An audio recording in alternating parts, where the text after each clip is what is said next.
안녕하세요. 얼마 전 시할머니의 장례식에서 울분을 참지 못하고 시모의 거짓 얼굴을 까발려 머리채를 잡고 한바탕 하고만 40대 구독자입니다. 남편에게는 미안하지만 그 여자의 뻔뻔스런 낯짝을 계속 두고 보고 있자니 속이 뒤집혀 그렇게 하지 않을 수가 없었네요. 길고 긴 이야기가 될 테지만 천천히 한번 풀어보겠습니다. 남편과 저는 회사에서 입사 동기로 처음 만났어요.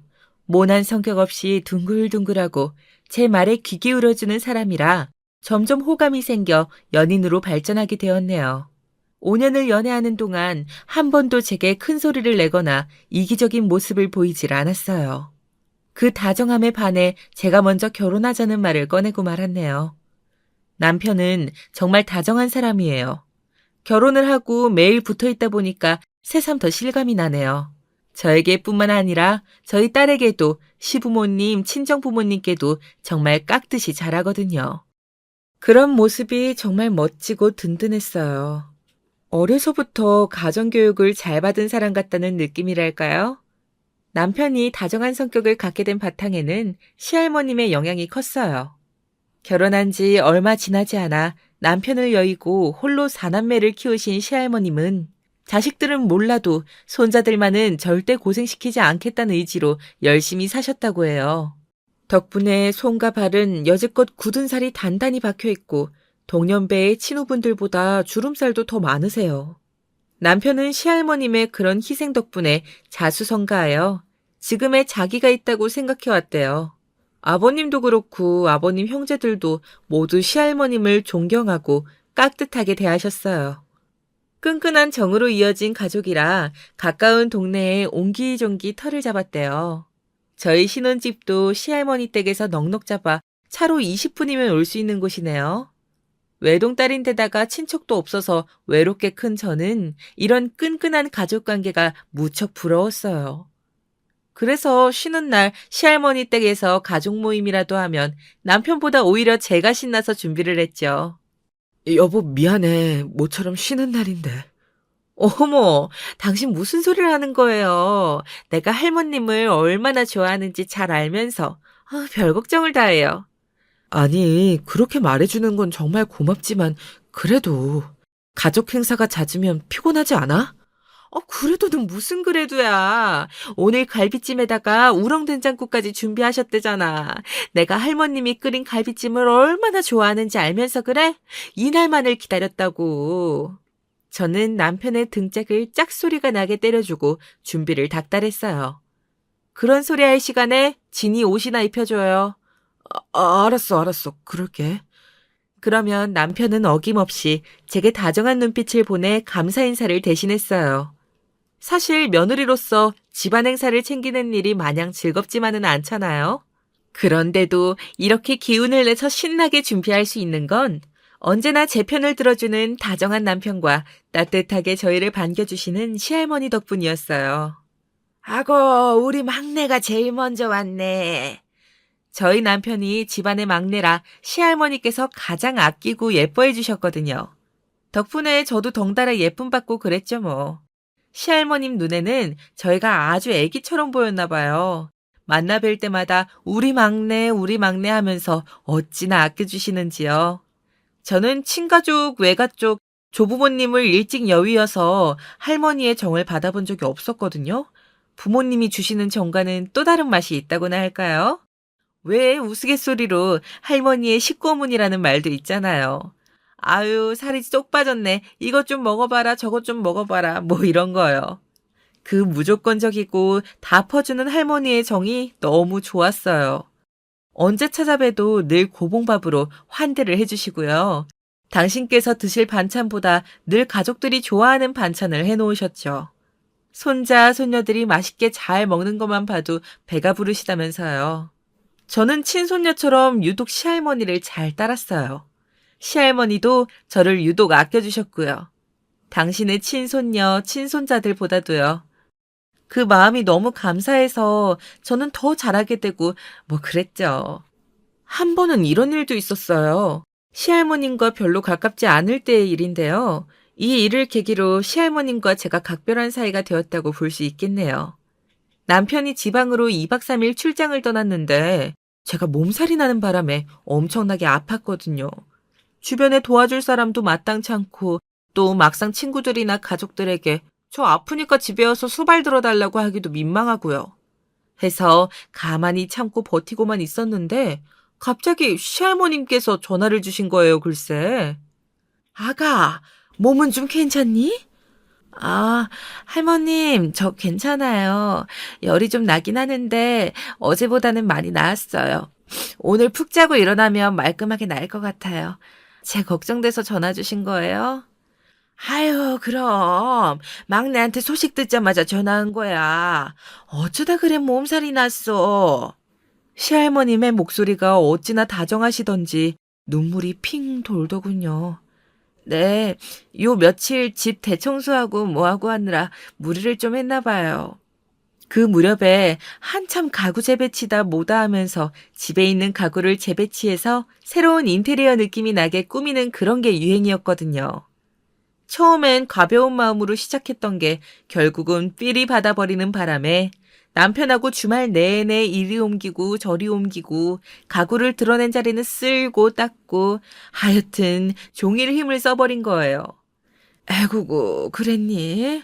밥은 뭐 죽 같은 걸 먹어야 하려나?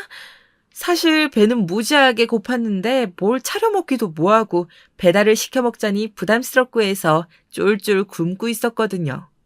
진이야 어차피 학교에서 급식이다 석식이다 알아서 챙겨 먹을 테니 더 손 놓고 있었어요.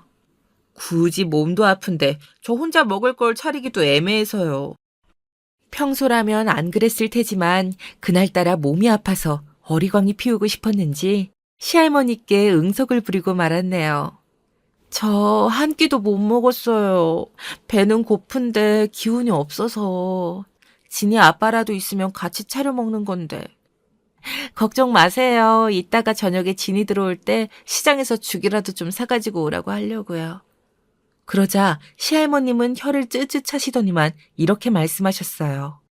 네, 그럴 줄 알았다. 몸이 안 좋을 때일수록 밥을 잘 먹어야 돼. 결국 다 밥심이야. 잘 안 넘어가더라도 꼭꼭 씹어서 뭐라도 삼켜야 하는 거야. 그러곤 이렇게 덧붙이시는 게 아니겠어요? 5분 뒤에 도착하니까 대충 옷 입고 죽 먹을 준비하고 있으렴. 알고 보니 시할머님께서는 죽을 포장해서 저희 집으로 오고 계셨던 거예요. 남편의 전화를 받고 불이 나게 나와서 일단 죽부터 포장을 했는데 혹시나 제가 자고 있거나 병원에 갔을까 봐서 전화를 하셨다고 해요. 저는 그 말을 듣고 감사한 마음에 수화기를 붙들고 펑펑 울어버렸네요. 얼마나 지났을까 문 두드리는 소리가 났고 현관에는 시할머님이 검은 봉지를 양손에 들고 서 계셨어요. 전화 끊고 오다가 귤이 맛있어 보여서 한 봉지 샀다. 막내랑 진이 같이 먹으렴. 하나 까먹어 보니까 달군 맛나더라. 할머니. 저는 팅팅 부은 눈으로 시할머님을 끌어안고 또다시 엉엉 울어버렸어요. 아이고, 우리 막내 아가 그렇게 많이 서러웠어. 일단 들어가자. 들어가. 시할머님은 그 따뜻한 손으로 제 등을 다정하게 토닥여 주셨어요. 그리고 함께 죽도 나누어 먹고 귤도 까먹고 오래도록 이야기도 나누고 그랬네요. 그날 이후로 저는 시할머님의 일이라면 누구보다도 먼저 소매를 걷어붙이고 달려가는 친손녀 같은 손주며느리가 되었어요. 아무리 사소한 일이라도 늘 제일 먼저 도착해서 시할머님 곁을 지켰죠. 물론 일이 없을 때도 자주 찾아뵙게 되었어요. 남편이 없을 때도 혼자서요. 시할머님은 자주 찾아와서 말동무도 해주고 같이 드라마도 봐주고 하는 제가 친구 같으셨나 봐요. 처음엔 조금 어색한 분위기가 없잖아 있었는데 나중에는 드라마를 보면서 얄미운 배역을 같이 욕하는 사이가 되었답니다. 아유, 쟤는 왜 저렇게 밉상으로 나오니? 아, 전에는 참 많이 예쁘게 나오더니만. 그러게요, 진짜. 이제는 얼굴 보기만 해도 느끼하고 밥맛이 다 떨어져요. 그렇게 평생 정정하실 것 같던 시할머님께도 결국 그 무서운 병이 찾아오고 말았어요. 저를 알아보지 못하신 날 얼마나 울었던지요. 아직도 그날을 생각하면 가슴이 미어져요. 연세가 있으셔서 진행이 조금 빠른 편입니다. 지금은 하루에 대여섯 시간만 증세가 나타나겠지만 앞으로는 점차 심해지실 거예요. 마음 단단히 하셔야 합니다. 저는 할 수만 있다면 의사 선생님 바짓가랑이라도 붙들고 늘어지고 싶었어요. 저희 시할머님만 고쳐줄 수 있다면요. 그런데 제가 그렇게 한다고 해서 고칠 수 있는 병이 아니잖아요. 치매는 받아들이기 힘든 사실이었지만 저희는 서서히 그 사실을 받아들여야 했어요. 간병은 현실이거든요. 얘야, 미안하다. 정신이 온전해지실 때면 시할머님은 제 손을 꼭 잡고서 미안하다고 말씀해 주셨어요. 당신께서 어떤 실수를 했는지, 어떤 걸 잊어버렸는지보다 제 마음을 먼저 살펴주셨어요. 그렇게 각별하다 보니 저는 당연히 저희 집에서 시할머님을 모셔야겠다고 내심 생각을 하고 있었어요. 시할머님께서도 그걸 원하실 테니 다른 가족분들이 반대하실 이유가 전혀 없다고 안일하게 생각했던 거죠. 그런데 시아버님께서 가장 격렬하게 반대를 하시더라고요. 손주 며느리가 시할머니를 모시면 가만히 보고만 있어야 하는 자식들은 뭐가 되겠니? 자식된 도리로서 어머님을 모시지 않을 수는 없다. 그렇게 완고하게 말씀하시니 저도 더 고집을 피울 수가 없겠더라고요. 사실 틀린 말씀도 아니잖아요. 제게는 시할머님이지만 시아버님께는 어머니일 테니까요. 저는 대신 지금처럼 자주 찾아뵙게 해달라는 약조를 받아내는 것만으로 만족할 수밖에요. 그것은 시아버님께서도 매우 흔쾌히 받아주셨어요. 그날로 복사해 두신 현관키를 제게 주셨죠. 언제든 와서 시할머님의 말동무도 해드리고 병수발도 해드리고 하라고요. 저는 감사한 마음에 아버님께 몇 번이고 감사 인사를 드리고 말았네요. 그렇게 시간은 계속 흘러 계절은 무심하게 몇 번 바뀌고 시할머님의 병세는 점차 깊어지게 되었어요. 이제는 정신이 온전하실 때가 3, 4시간밖에 되질 않았어요. 그렇게 정신이 돌아오실 때면 시할머님은 가족들에게 미안한 마음을 표현하셨어요. 특히 제게요. 유난히 저를 못 알아보셨거든요. 그렇게 각별한 저희 둘을 시어머님께서 안 좋게 보고 있었다는 사실을 그때 저는 몰랐죠. 시어머님께서 저와 시할머님 사이를 고깝게 보고 있었다는 사실을 알게 된 것은 어느 평범한 수요일 점심이었어요. 저는 여느 때처럼 시할머님께서 좋아하시는 유부초밥 도시락을 싸가지고 어머님 댁에 들렸죠. 보통 그 시간에는 시할머님과 시어머님 두 분만 집에 계셨기 때문에 따로 연락을 드리진 않고 가서 함께 식사를 하곤 했어요. 혹여 낮잠에 드신 시할머님께서 일어나실까봐 조용히 문을 열고 들어갔어요. 그런데 집안에서 큰 소리가 들리더라고요. 처음엔 시할머님께서 역정을 내시나 싶었어요. 증상이 심해지신 뒤로는 종종 그렇게 큰 소리를 내셨거든요. 그런데 자세히 들어보니 집안을 쩌렁쩌렁 울리는 목소리는 시할머님의 목소리가 아니었어요. 그 사실을 깨달으니까 심장이 미친 듯이 뛰더군요. 들으면 안 될 것을 들어버렸다는 두려움과 일어나서는 안 될 일이 일어났다는 공포가 동시에 저를 엄습해왔어요. 저는 마룻바닥이 삐걱이지 않게 발끝을 세워 조심스레 소리가 나는 곳으로 다가갔어요. 그리고 그곳에서는 충격적인 일이 벌어지고 있었어요. 어머님, 세영이가 뭐 그렇게 좋으세요? 제가 어머님을 어떻게 모셨는데요? 왜 걔만 편애하시는 건데요? 참네, 정신도 온전치 못한 양반이 맨날 세영이 이거 참나 어디 며느리는 서러워서 살겠어요, 예? 밥은 왜 안 드세요? 기껏 차려줬더니 왜 안 드시냔 말이에요. 시어머님이 아무것도 없는 그릇을 숟가락으로 뜨는 신용을 하면서 시할머니 입에 가져다 대시더라고요. 저는 너무 놀라 입을 틀어 막았어요. 이게 대체 무슨 상황이지? 이걸 어떻게 해야 하지? 정신을 가다듬고 아무리 들여다봐도 아무것도 담기지 않은 허공에 숟가락질을 해대고 빈 숟가락을 입에 쑤셔 넣으려고 하시더라고요. 머릿속이 하얘져서 생각이 이어지질 않더군요. 다만 한 가지, 들키면 안 된다. 그저 들키면 안 된다는 생각만이 머릿속을 꽉 채웠어요. 이 비현실적인 상황을 어떻게 대처해야 할지 도무지 모르겠더군요. 남편이든 가족이든 누구한테 말한다고 해도 믿어줄 것 같지도 않았고요. 해서 저는 조심스럽게 왔던 길을 되돌아 나갔어요. 현관에 다다르자 그제야 눈물이 왈칵 쏟아지더라고요. 아무도 보지 않는 곳에서 시어머님은 시할머님을 얼마나 괴롭혀왔던 걸까요? 지금이라도 뛰쳐들어가서 시어머님을 떼어놓고 싶었지만 뒷감당을 어떻게 해야 할지 도무지 감이 안 오더라고요. 해서 저는 현관문을 크게 여닫았어요. 그러자 시할머님의 방 쪽에서 황급히 그릇 정리하는 소리가 들리더라고요. 저는 일부러 씩씩하게 인사를 하면서 들어갔어요. 어머님, 할머님, 저 왔어요. 세영이요. 시할머님의 방문을 열자 시어머님은 언제 그랬냐는 듯이 웃으면서 시할머님의 입을 냅킨으로 닦아드리고 있었어요. 아주 우아하고 차분한 동작으로요. 그 모습만 봤더라면 누구라도 효심이 지극한 며느리인 줄 알았을 거예요. 저도 지금껏 그렇게 믿어왔고요. 그렇지만 아까의 상황을 모두 목격한 이상 저는 시어머님의 가증스러운 연기가 소름 끼칠 뿐이었어요. 저 도시락을 좀 싸왔는데. 어머, 뭘 그런 걸 다 싸왔어? 뭔데? 어머님이 좋아하시는 유부초밥이니? 근데 어쩌지? 방금 식사하셨거든. 식사하셨으니까 그건 냉장고에 넣어놔. 이따가 저녁에 드릴게. 너무나도 당당한 태도에 혹시 정말로 식사를 하신 건 아닐까 하는 생각이 절로 들 정도였어요. 시할머님의 눈빛만 없었다면요. 시할머님은 제 쪽을, 아니 제가 싸온 도시락 쪽을 바라보면서 연신 고개를 끄덕이시더라고요.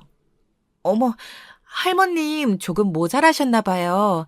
제가 할머님 좋아하는 유부초밥 좀 싸왔는데 드릴까요? 말을 하면서 시어머님의 표정을 슬쩍 살폈어요. 변화가 없더라고요. 웃으시면서 같이 먹자고 하시는데 오히려 무섭더군요. 그날 이후로 저는 더 수시로 시할머님을 뵈러 갔어요. 그리고 최대한 발소리를 죽이고 천천히 다가갔죠. 그제야 조금씩 시어머님의 표정 관리가 깨어지기 시작하더군요. 세영아, 요즘 너무 자주 오는 것 아니니? 피곤하고 힘들 텐데 나한테 좀 맡기지 그래. 겉으로 보기엔 부드럽게 말씀하셨지만 말 속에는 가시가 숨어 있었어요. 그런데 그런 태도쯤은 며느리가 집에 시도 때도 없이 사생활도 없이 놀러와서 기분이 좋지 않네로 얼마든지 설명할 수 있었기 때문에 저는 잠자코 사과를 드려야 했네요. 죄송해요. 시할머님이 좀 걱정이 돼서. 그렇게까지 말하자 그제야 시어머님의 목소리가 조금 높아지더라고요. 내가 24시간 옆에 딱 달라붙어서 간호하고 있는데 뭐가 그렇게 걱정이 되니? 누가 들으면 오해하겠어, 얘? 아, 그런 뜻은 아니었는데 죄송해요. 저는 그 뒤로도 몇 번이나 비슷한 상황을 목격할 수 있었어요. 시어머님이 명백히 시할머님을 괴롭히고 있는 장면 말이에요. 다만 시어머님도 제겐 집안어른이시고 또 남편의 어머님 되시는 분이시기도 해서 이 사태를 어떻게 해결해야 할까 고민이 많았죠. 일단 대단한 증거가 나오지 않는 이상 제 말을 믿어줄 사람이 없다는 건 확실했어요. 그만큼 시어머님이 집안에 가진 영향력이 대단했거든요. 그렇게 고민을 하다가 내린 결론은 증거를 찾자였어요. 물론 여기가 시어머님 댁이기도 하고 말씀하신 대로 거의 24시간을 붙어 계시기 때문에 제가 증거를 찾긴 정말 어려웠어요.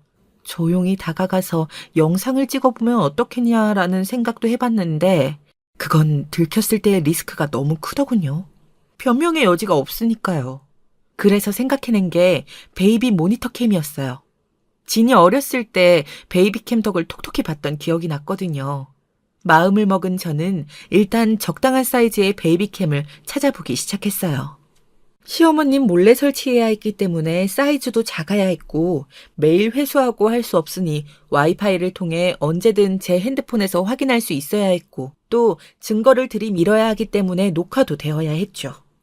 이 모든 조건을 충족시키는 베이비캠을 구매하고 저는 증거를 잡을 날만 기다렸어요. 그리고 그날은 생각보다 일찍 찾아왔죠. 평소처럼 도시락을 싸가지고 시할머님을 찾아간 날이었어요. 어김없이 큰 소리가 들리고 있었고 저는 발소리를 죽여 몰래 다가갔죠. 어머님, 또 시작이시네요. 병수발 하는 게 그렇게 쉬운 줄 아세요? 내 팔자야. 괜히 그 인간이 입방증 떨어대는 바람에 이 놓친 내를 떠맡아 버렸네.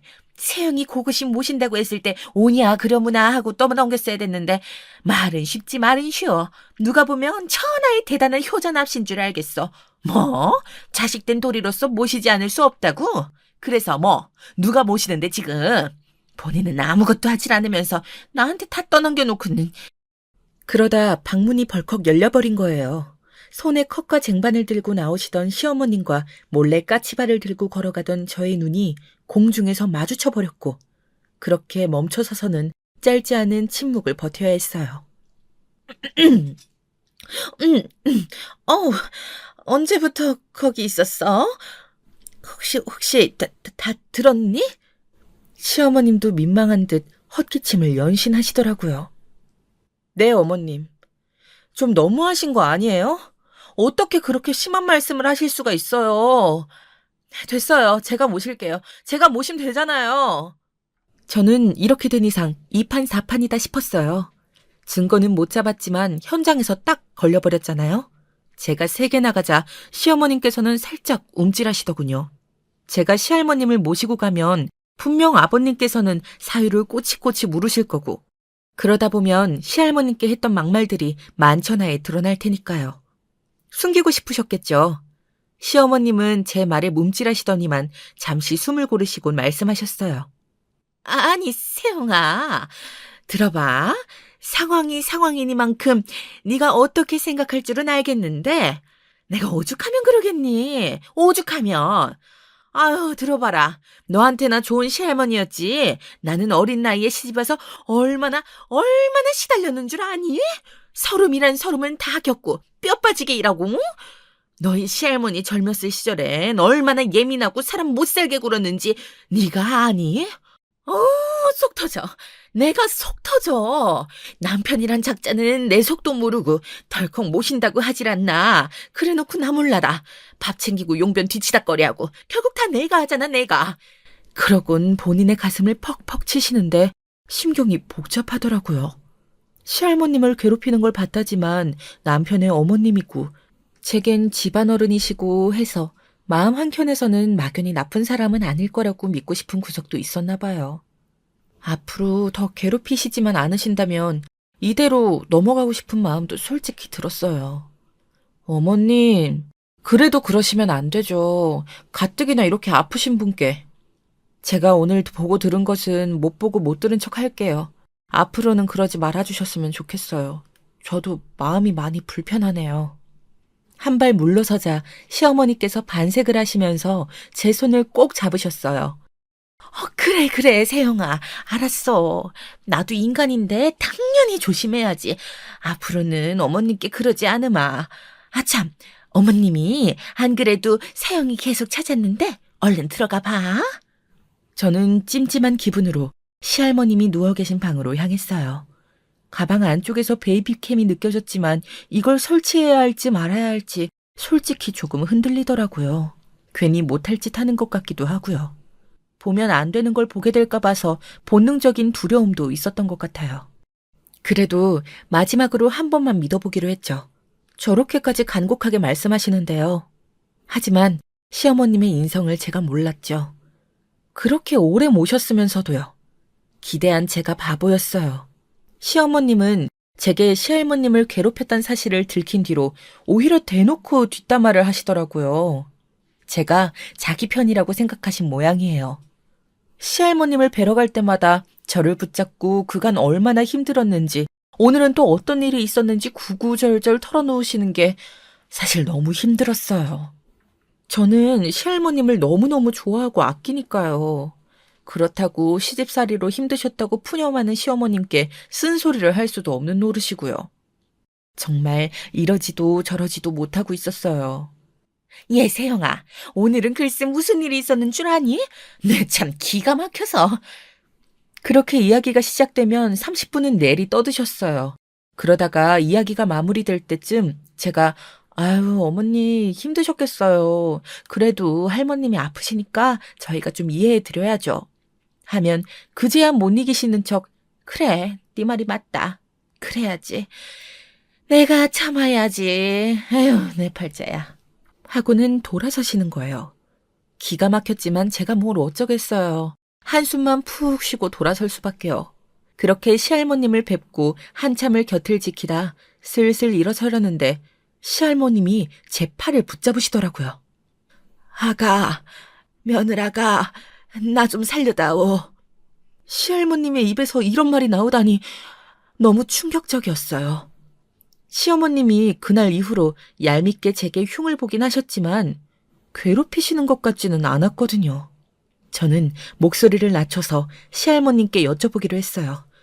할머님, 혹시 무슨 일 있었어요? 어머님이 괴롭히세요?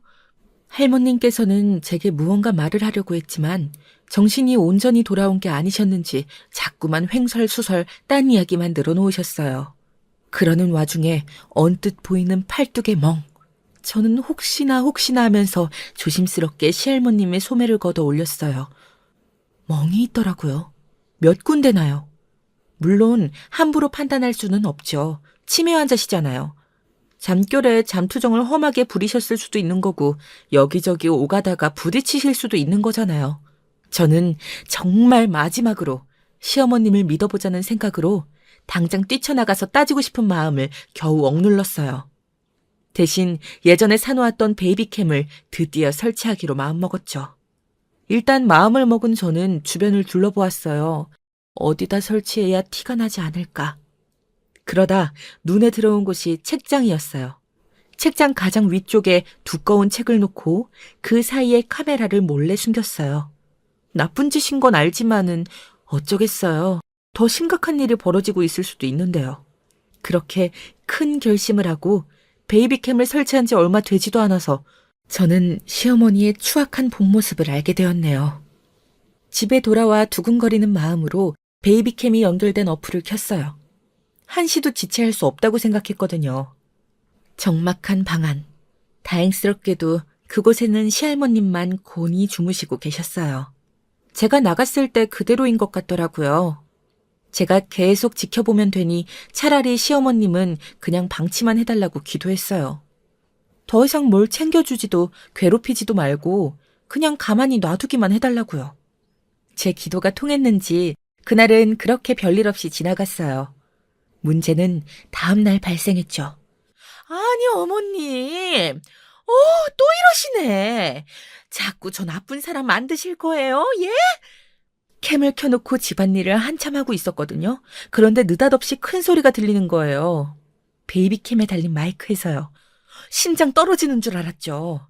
방금 전까지 낮잠 주무시는 걸 똑똑히 봤는데 저는 고무장갑을 벗어던지고 재빨리 핸드폰을 집어들었어요. 그리곤 화면 속을 자세히 들여다보기 시작했죠. 시어머님이 시할머님의 손목을 꽉 잡고 계셨어요. 시할머님은 손을 빼기 위해 애쓰고 계셨고요. 화질이 좋지 않았지만 시어머님이 힘을 주고 계시다는 것만은 똑똑히 알 수 있었어요. 저는 상황을 파악하기 위해 음량을 키웠죠. 혹여나 시할머님께서 정말로 위험한 짓을 하셔서 시어머님이 막아선 걸 수도 있었으니까요. 어머님, 그러게 저한테 잘하셨어야죠. 젊을 때 저 고생시킨 게 이런 식으로 돌아올 줄은 꿈에도 모르셨죠. 기억 안 나세요? 제가 만든 국이 싱겁다면서 요리도 똑바로 못하는 애랑 결혼했다고 매번 투정 부리셨잖아요. 어때요? 이것도 싱거우신가요? 그럴 리가 없죠. 어머니 입맛에 맞추느라 소금을 5숟가락이나 넣었으니까요. 이젠 입에 맞으시죠? 반항하셔도 소용없어요. 얼른 드세요. 얼른요. 제가 앞으로 평생 어머님 입맛에 맞는 요리 해드릴 테니까 걱정 붙들어 매세요. 저는 손발이 부들부들 떨렸어요. 화면 속의 시어머님은 분주하게 손을 놀려 반찬이며 찌개며 열심히 떠서 시할머님의 밥그릇에 떠올리더군요. 그러다 먹기 싫으시다고 너무 짜다고 투정을 부리면 그땐 손목을 꽉 잡고 입에 숟가락을 떠미는 식으로 괴롭히고 있었어요. 더 이상 참으면 안 되겠다 싶더군요. 사람이 할 짓이 아니잖아요. 당장 채비를 해서 달려가기로 했어요. 도착하는 대로 남편이며 시아버님께며 다 말씀드려 시할머님을 저희 집으로 모시려는 작정이었어요. 마침 시어머님도 어딘가로 외출하시려는 모양이더라고요.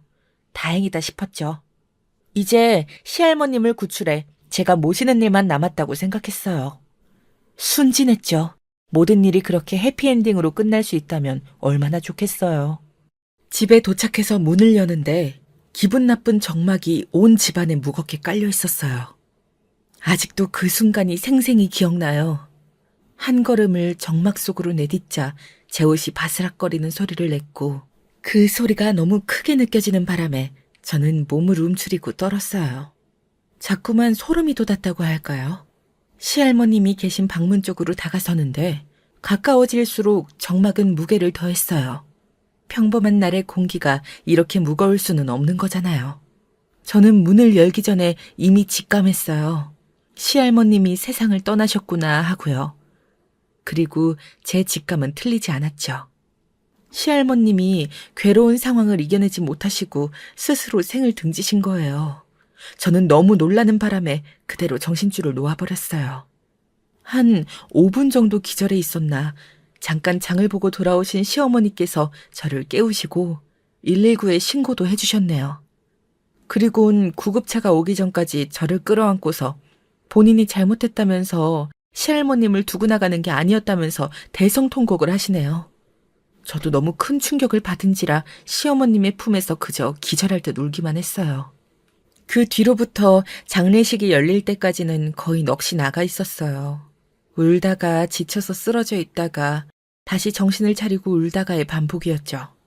처음엔 시어머님에 대한 원망도 컸으나 스스로의 행동을 반성하시는 듯한 발언에 대성통곡까지 하시니 그 마음도 점차 누그러지더라고요. 그래, 얼마나 힘드셨으면 그러셨을까 하면서요. 시어머님도 저처럼 시할머님과의 이별을 괴로워하는 것처럼 보였거든요.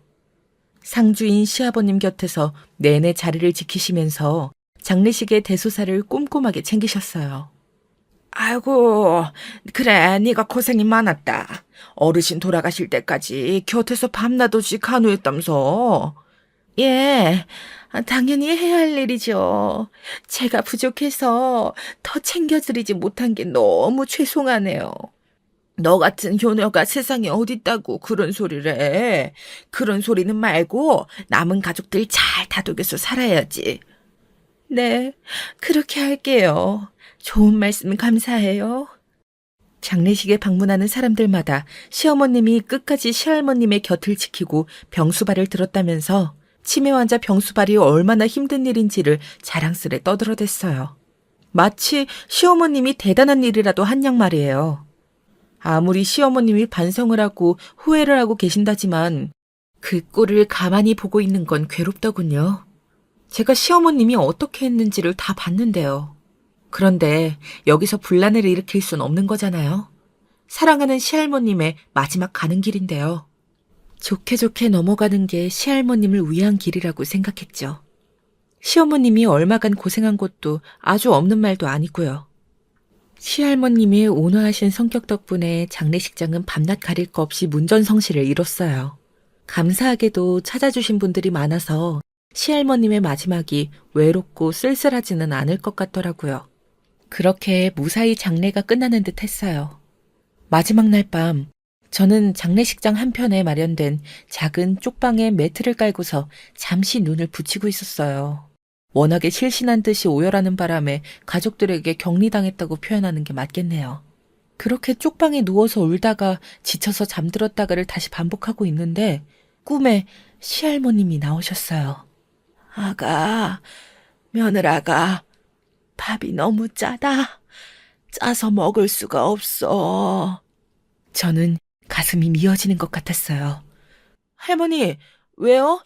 무슨 일이세요? 밥이 왜요, 네? 꿈속의 시할머님은 밥이 짜다면서 냉수만 사발제로 벌컥벌컥 드시더라고요. 저는 마지막 가시는 길도 편히 가시지 못하시는 것 같아서 마음이 너무 좋질 못했어요. 한참을 울며 발을 동동 구르다 깨어났는데 그제서야 꿈에서는 기억하지 못했던 사실이 떠오르더라고요. 네, 시어머님이 시할머님의 국과 반찬에 소금을 퍼넣었다는 사실이요. 뭔가 불길한 기분을 느낀 저는 조심스럽게 발소리를 죽이고 장례식장으로 걸음을 옮겼어요. 아니나 다를까 시어머님이 시할머님의 영정 앞에 서서 무언가를 하고 계시더군요. 어머님! 저는 뒤에서 시어머님을 불렀어요. 그러자 화들짝 놀란 시어머님이 손에 들고 계시던 것을 떨어뜨리시더라고요. 세영아! 시어머님은 어떻게 해야 할지 몰라 안절부절하시면서 방금 떨어뜨린 걸 황급히 치우려고 하셨어요. 그런데 저는 보고 말았죠. 그 물건의 정체를요. 주방에서 사용하는 소금통이었어요. 어머님, 진짜 너무하시네요. 지금 할머님 제사 음식에 소금을 뿌리신 거예요? 저는 황당하기도 하고 화가 나기도 해서 소리쳤어요. 그러자 황급히 주변을 둘러보시더군요. 누군가 제 목소리를 듣고 쫓아올까봐 그게 무서우신 모양이에요. 아니, 어머님이 싱거운 음식을 싫어하시니까 그렇지, 어? 내가 뭐 혹여나 나쁜 짓을 할까 봐서 그러니? 생각 정리가 되셨는지 시어머님은 오히려 당당하게 말씀하셨어요. 저는 어이가 없었죠. 현장에서 들킨 주제에 저렇게 떳떳하고 당당하게 굴다니요. 저는 잠시나마 시어머님의 행동을 용서하고 넘어가려 했던 스스로가 어이없었어요.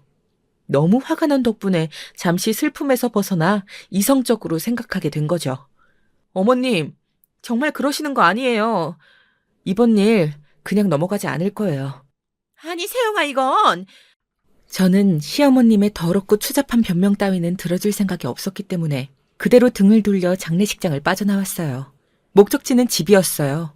제사 음식을 새로 해 올리고 아이패드를 챙기기 위해서였죠. 차에 오른 저는 차마 그동안 볼 수 없었던 시할머님의 마지막 장면이 담긴 녹화 파일을 열었어요.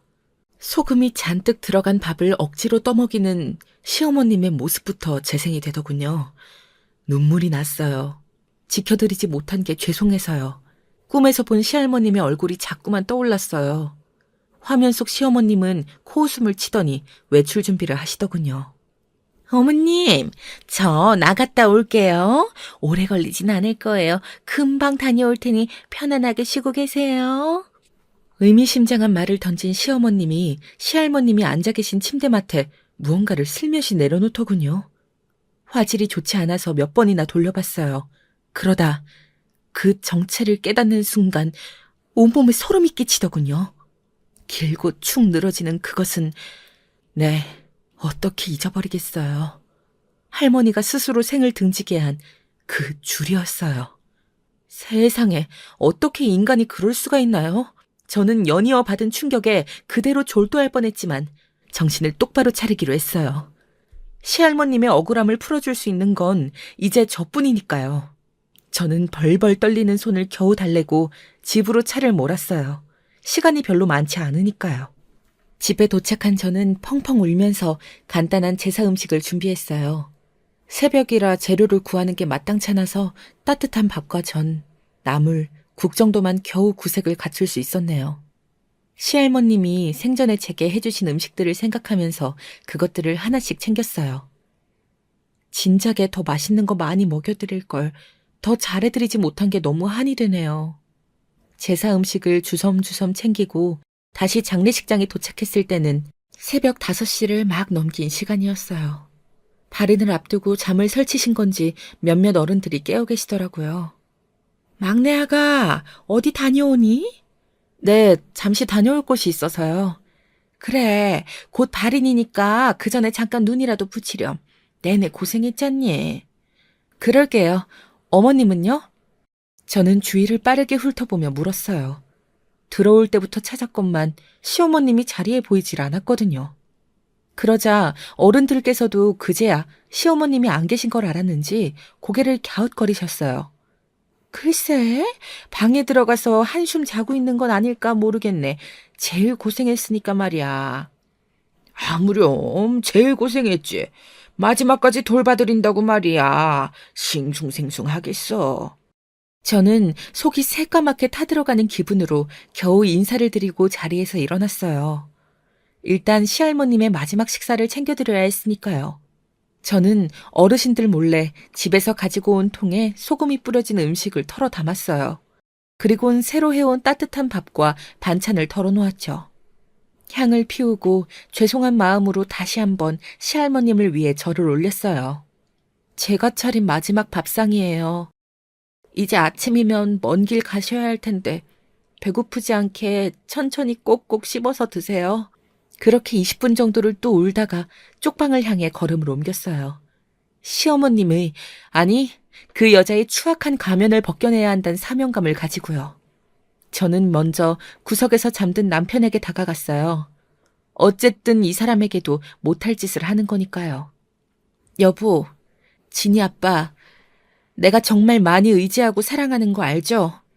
이 일이 당신을 많이 힘들게 할지도 몰라요. 그래도 우리를 많이 아껴준 할머님을 위해서라도 꼭 밝혀야겠어요. 그리곤 곁에 누워 꼭 안고 잠에 들었어요. 내일 벌어질 일들을 제정신으로 감당하려면 체력을 비축해야 할 필요가 있을 테니까요. 발인을 위해 준비하는 동안에도 그 여자는 가증스럽게도 세상에서 가장 슬픈 척을 하고 있더군요. 어려서 시집으로 오는 바람에 가장 오래 곁을 지켰다면서요. 사람들은 그 말을 듣고 다들 고개만 끄덕이고 위로의 말을 건넸어요. 아이고, 그래. 네가 마지막까지 고생이 많았다. 고생은요. 첫째 며느리 된 도리로 당연한 거죠. 더 잘 모시고 싶었는데 그러질 못해서 죄송스러울 따름이네요. 내심 찔리는지 제 쪽을 힐끔 살피더군요. 당장이라도 그 여자의 실체를 까발리고 싶었지만 겨우겨우 참았어요. 시할머님의 마지막 가시는 길을 소란하게 할 수는 없잖아요. 세상에 첫째 며느라가 만한 효녀가 또 없어. 살아생전에 지 시엄마한테 얼마나 잘했어. 연세가 지긋하신 집안 어르신들께서는 그렇게 말씀하시더군요. 왕래도 별로 없고 속사정 같은 건 아무것도 모르면서요. 저는 가방에 고이 모셔놓은 아이패드를 꼭 쥐었어요. 이 영상을 과연 얼마나 많은 사람들에게 보여주어야 하는가 그런 고민을 하면서요. 괜히 연로하신 분들께 보여드렸다가는 탈만 날 것 같았거든요. 자, 이제 마지막으로 인사하고 일어납시다. 봉긋하게 솟은 봉분을 보니 또 눈물이 주룩주룩 나더라고요. 이제 다시는 시할머님의 다정한 목소리도 손길도 느낄 수 없는 거구나. 새삼 실감을 했어요. 그렇게 각자 인사를 마치고 어르신들은 산을 내려가기 시작했어요. 나머지 가족들도 자연스럽게 뒤를 따르는 모양새가 되었죠. 그렇게 한참을 걸어 내려가 주차되어 있던 장례식장 차량에 탑승하고 사람들은 너나 할 거 없이 금세 골아떨어지고 말았어요. 주변을 둘러보는데 그 여자가 제 쪽을 슬쩍 쳐다보고 있더군요. 여간 신경이 쓰이는 모양이에요. 하긴 그럴 법도 하죠. 장례식장에서 제삿밥에 소금을 타다 걸렸으니까요. 제가 입이라도 뻥끗하면 온 집안이 뒤집힐 일이었죠. 그 여자도 그 사실을 알아서인지 자꾸만 저를 경계하는 모양이었어요. 그렇지만 저는 겨우 그 정도로 끝내고 싶지 않았죠. 그런 생각을 하는 동안에도 버스는 열심히 달려 어느새 장례식장에 주차를 했어요. 먼 곳에서 올라오신 먼 친척들은 하나둘 인사를 건네고 본인들의 차로 이동하셨고 이제 남은 건 생전 시할머님의 뜻에 따라 가까운 곳에 터를 잡은 가까운 가족들 뿐이었어요. 아버님, 여보, 저희 집에 돌아가기 전에 한 가지 보여드릴 게 있어요. 뭐? 됐어. 다들 피곤할 텐데 뭘 보여주니? 다음에 해라, 다음에. 아우, 쟤는 꼭 오늘 같은 날에. 그 여자는 올 것이 왔다고 느꼈는지 다급하게 제 입을 막으려고 들었어요. 아버님도 피곤하신지 표정에 살짝 짜증이 섞이셨고요. 그래, 오늘은 다들 피곤하니까 다음에 하자꾸나. 저는 그 말을 들은 채도 안 하고 입을 열었어요. 시할머님이 돌아가시기 전에 제게 당부하신 게 있어요. 저는 적당히 거짓말을 섞어서 말을 꺼냈어요. 그러지 않고서야 몰래 베이비캠을 설치한 걸 설명할 수가 없었거든요. 그제야 남아있던 가족들이 제 말에 귀를 기울이더군요. 뭐라고? 이게 어디서 약을 팔아? 그 여자는 심상찮은 제 태도를 보고 겁을 먹었는지 갑자기 급발진을 했고요. 왜요? 뭐 찔리는 거라도 있으세요? 저는 그런 태도를 보고 어이가 없어서 비웃음이 나왔죠. 다른 가족들도 저희의 태도를 보고 무언가 이상함을 느꼈는지 저를 다그치기 시작했어요. 세영아, 너 어머님께 그게 무슨 태도야? 보여줄 게 뭐길래 그래? 얼마나 대단한 거길래? 그러면서도 제가 뭘 가지고 있는지 내심 궁금해하긴 하더라고요. 이제 와서 이미지 관리할 생각도 없으니 저를 다그치던 말던 사실 별 상관은 없었어요. 시할머님께서 생전에 괴롭힘을 당하셨어요. 그걸 견디다 못해 제게 카메라를 설치해달라고 부탁하셨죠. 당신께 안 좋은 일이 생길까 봐서요. 역시 약간의 거짓말을 보태서 이야기를 했어요. 그러자 그 자리에 있던 모두가 깜짝 놀라 큰 소리를 냈어요. 물론 가장 놀란 건 그 여자였죠. 너 그게 무슨 개소리야! 거의 발작을 하더라고요. 저는 우스웠죠. 지금 저러는 게 자기가 캥기는 게 있다고 자백하는 꼴인 걸 왜 모를까요?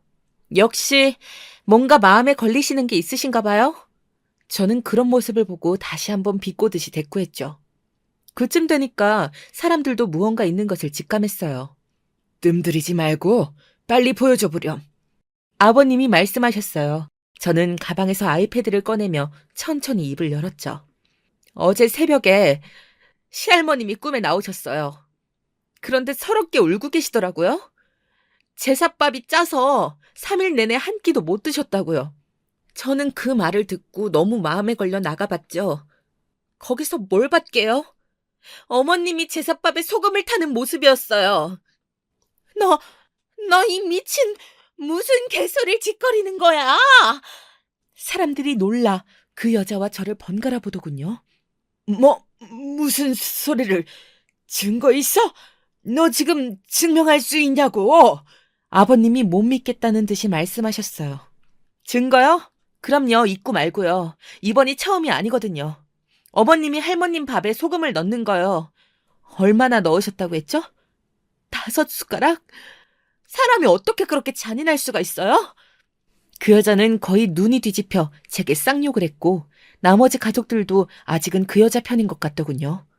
제가 미쳐서 없는 소리를 하고 있다고 생각했는지도요. 저는 별 상관없다는 태도로 아이패드를 꺼냈어요. 이 영상을 좀 봐주세요. 그리고 어제 새벽 제가 차에서 보았던 장면들을 재생시켰죠. 어머님 입맛에 맞추느라 소금을 5숟가락이나 넣었으니까요. 이젠 입에 맞으시죠?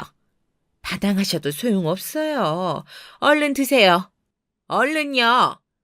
제가 앞으로 평생 어머니 입맛에 맞는 요리 해드릴 테니까 걱정 붙들어 매세요. 그 여자가 악마 같은 말을 내뱉는 게 그대로 재생되었어요.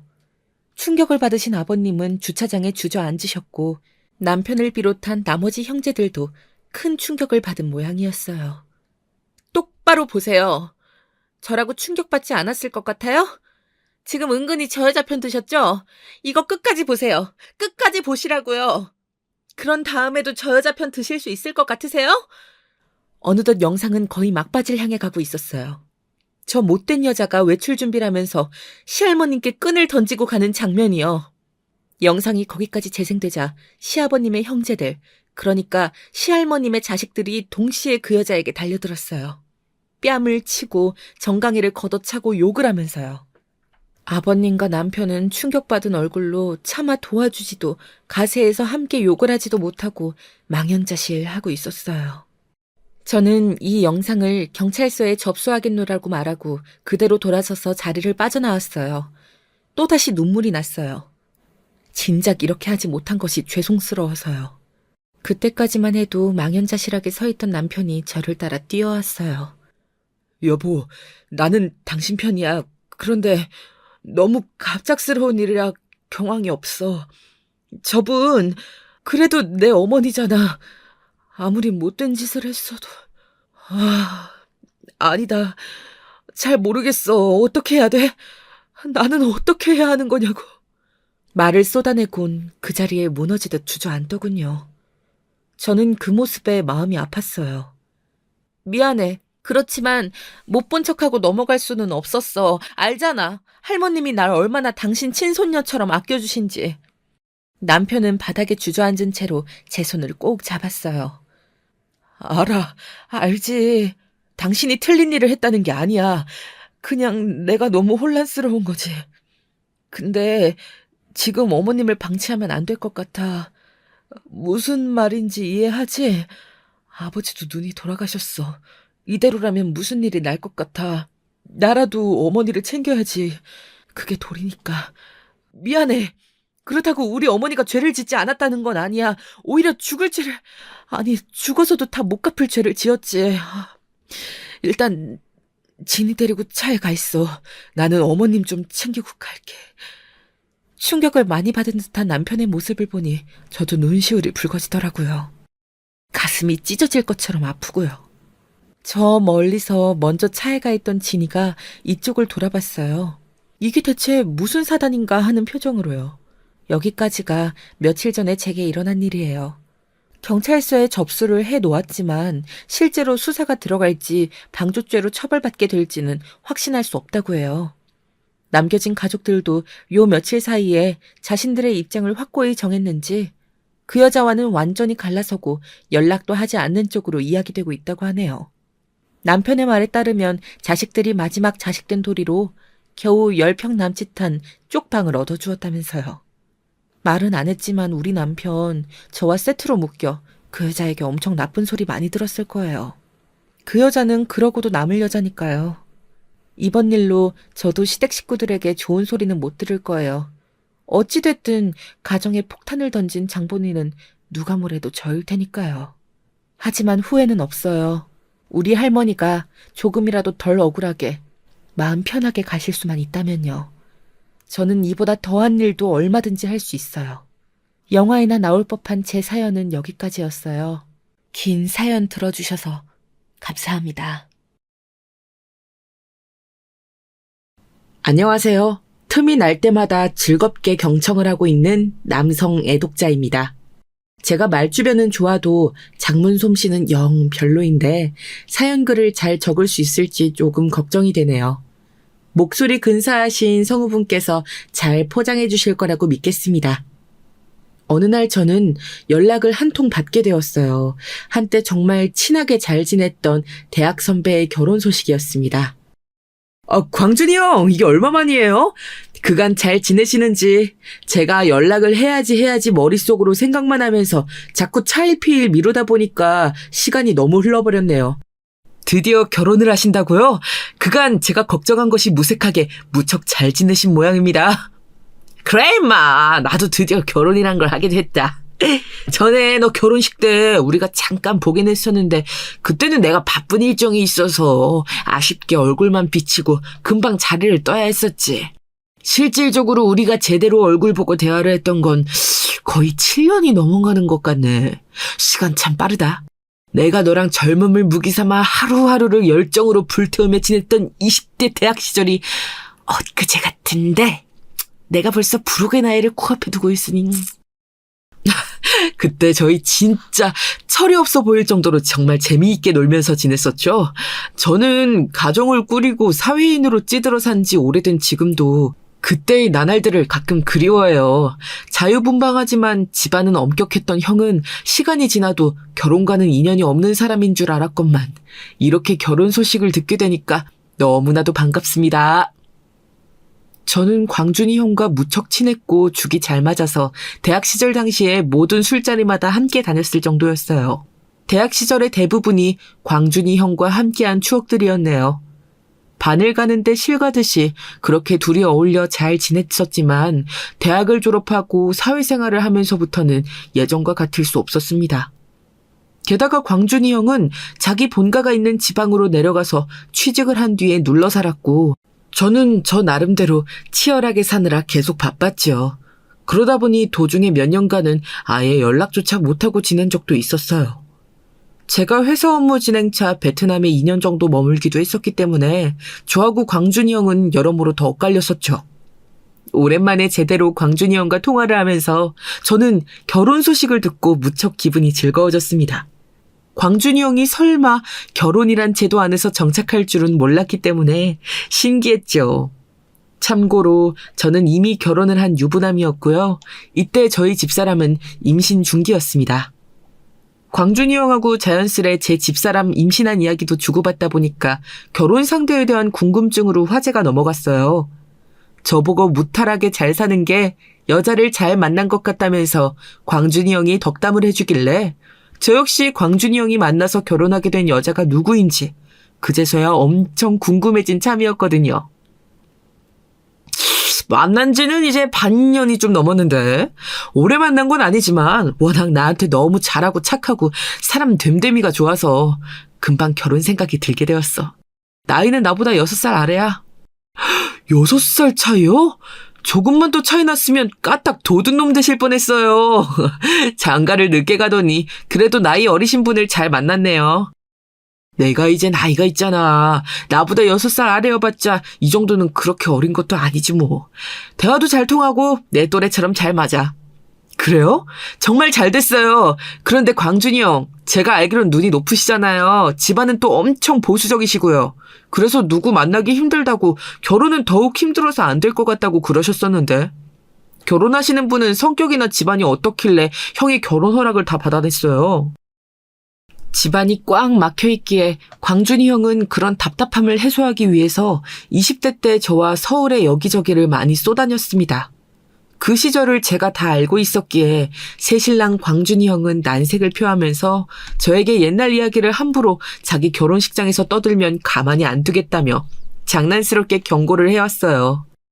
내가 지금 아주 참한 여자를 잘 만나서 결혼하게 됐는데 굳이 내가 젊은 청춘을 아낌없이 즐겼다는 이야기를 네가 떠들고 다닐 이유가 없지. 나를 위한다면 너 진짜 결혼식장에 와서 입도 뻥끗하지 마라. 우리 새 신부님께서 얼마나 참하고 청순가련한 스타일인지 몰라. 내가 활발하게 놀았다고 하면 나한테 엄청 놀랄 게 분명해. 뭐 형이 물란하게 놀았던 것도 아니고 그냥 여기저기 쏘다니는 걸 좋아했을 뿐인데 그런 것마저도 결혼하실 분에게는 놀랄거리가 된단 말이에요? 형! 엄청 보수적인 분하고 결혼하시나 봐요. 형네 집안에서 허락을 해주실 만했네요. 참한 여자를 솔직히 마다할 남자는 없을 텐데 아니 어떻게 그러신 분이 형을 만나기 전까지 시집도 안 가고 혼자였을까요? 두 분이 운명인가 봅니다. 그게 집안 형편이 좀 어려웠다 그래. 집안 신경 쓰느라 연애나 결혼이나 전혀 염두에 두지 않고 치열하게 살아왔다더라. 남자도 상대방이 하도 만나달라고 간청을 해서 2번 정도만 만나봤던 게 전부래. 발랑 까진 건 절대 사양하시는 우리 부모님께서 슬슬 내가 노총각으로 늙어 죽을까봐 속으로 염려를 하고 계셨는데 이런 참한 효녀라면 환영한다면서 단박에 허락해 주셨지. 네 말 맞다나 우리가 운명인가 보다. 결혼해서 한번 검은머리 팥불이 될 때까지 잘 살아보려고. 너 임마 하늘이 두 쪽 나도 내 결혼식 직접 와서 꼭 축하해주기다. 당연하죠. 그날 어떤 일이 있어도 형 결혼식에 참석할 수 있도록 제가 꼭 그렇게 할게요. 다시 한번 결혼 축하드려요. 청첩장도 너무 기대됩니다. 광준이 형은 저에게 직접 만나서 청첩장을 건네주고 싶어 했지만 여건상 만나기가 어려웠죠. 광준이 형은 결혼식이 잡히자 일을 더 미리 열심히 처리하기 바빴고 저 역시도 그때 회사에서 급한 업무가 생겨서 정신이 없었던 것 같아요. 저희가 격식 차리고 그런 게 필요 없는 사이였기 때문에 저는 우편으로 청첩장을 받아보았습니다. 모바일로 제작된 청첩장도 있다고 하길래 저는 그것도 괜찮다고 했지만 그건 너무 성의가 없어 보인다면서 저에게는 그럴 수 없다며 부득불 실물 청첩장을 보내온 거예요. 저는 집사람하고 그것을 같이 펼쳐보았습니다. 어머, 이분은 당신하고 절친한 그 대학 선배잖아? 우리 결혼식 때도 와주셨다고 했는데 나는 그때 뵙지 못했고 당신만 봤었지. 근데 아주 잠깐이지만 직접 우리 결혼식 때 와줘서는 축의금을 50만 원이나 하고 가주셔서 나는 그게 너무 인상적이어서 기억에 남았어. 액수보다도 본인이 그 바쁘신 와중에 직접 발걸음을 해주고자 했던 그 노력이나 성의가 감동적이더라. 고마우신 분이니까 당신도 이번에 가서 축하 잘해주고 왔으면 해. 그럼 당연하지. 그런 은혜는 반드시 갚아야 하는 거라고 나도 생각하고 있었어. 강준이 형이 결혼을 한다니. 나는 청첩장을 직접 보고 있는데도 반쯤은 실감이 안 나네. 이 형만은 이상하게 끝까지 결혼을 안 할 것 같았거든? 신랑 신부가 서로 마주보면서 웃고 있는 사진인데 광준이 형은 그래도 살짝 고개가 앞쪽으로 돌려져서 얼굴이 잘 보이지만 신부 쪽은 얼굴이 똑바로 안 보이네. 아쉽다. 그래도 이렇게 옆모습만 봐도 단아한 미인이라는 게 느껴져. 광준이 형이 아주 복이 많은 남자였네. 요즘 이런 거 다 포토샵인 거 몰라? 물론 본판도 따라줘야 하는 법이니까 미인이라는 점은 나도 동의해. 당신 그래서 이 대학 선배가 부러워? 미인을 얻어서? 임신하고 난 이후로 왜 사소한 것에서 예민하게 굴어? 내 눈에는 우리 여왕님이 최고이니까 걱정하지 마. 하나도 안 부러워. 나는 진심으로 이분이 미인이라는 사실과는 별개로 이런 인상을 개인적으로 선호하지 않아. 청순한 듯하면서 오묘하게 새침한 인상 있잖아. 옆모습뿐이라지만 이런 인상이라는 게 느껴져. 이런 인상을 싫어하는 남자도 다 있어? 내가 결혼 하나는 잘했네. 근데 당신이 특별히 이런 인상을 선호하지 않는 이유가 따로 있는 거야? 당신이 외모를 두고 그런 평을 하는 걸 처음 보는 것 같은데. 그래서 제가 집사람에게 직장 후배의 지인 이야기를 해주었습니다. 그 지인은 당시 30대 초반이었고 결혼을 해서 아내가 임신 도중이었죠. 그런 와중에 어떤 여성과 만남을 가졌던 것입니다. 100번, 1000번 무조건 그 지인이 잘못한 일이었죠. 하지만 여기서 억울한 일이 생겼어요. 만남을 가진 여성이 그 지인을 고소한 것입니다. 만남의 하나부터 10까지 서로 동의하에 이루어진 것이었고 심지어 그 지인에게 먼저 접근했던 쪽도 여성이었습니다. 하지만 여성은 어느 날 경찰서에 달려가서 자기가 그 지인으로부터 일방적으로 당했다고 주장하였습니다. 그 지인은 자기 아내가 임신 중이었고 어리석은 잘못으로 게다가 억울함이 휘말린 채 자기 가정을 이룰 수는 없다고 판단을 내렸다고 해요. 억울함을 주장하기 위해 이 사건을 질질 끌기보다는 얼른 정리해서 자기 가정을 지키는 게 낫다고 본 것이었죠. 그래서 억울해서 미치겠음에도 어쩔 수 없이 자기 부모, 형제에게 돈을 벌려 도움을 청했고 여성에게 합의금을 내어주었습니다. 그때 당시에 내가 듣기로는 상대 여성에게 합의로 이래저래 들어간 돈이 1000만 원 정도였을 거야. 1000만 원? 세상에 미쳤다 미쳤어. 남자가 무조건 애초에 잘못을 하기는 했지만 결과적으로는 꽃뱀한테 당한 거잖아. 억울해서 그 후로 잠도 안 왔겠다. 잘못은 인정하지만 작정하고 꽃뱀짓을 한 여성에게 당한 게 억울해서 미치겠다면서 직장 후배한테 그 지인이 하소연을 하던 와중에 사진을 보여줬었어. 생긴 것만 보면 수더분하고 예쁘장하게 생겨서 절대 악랄한 수법으로 사람 뒤통수 칠 얼굴은 아니라서 더욱 방심을 한 거라고 그렇게 말을 하면서 직장 후배한테 당부를 했던 거지. 이렇게 생긴 인상은 피하는 게 좋다면서 말이야.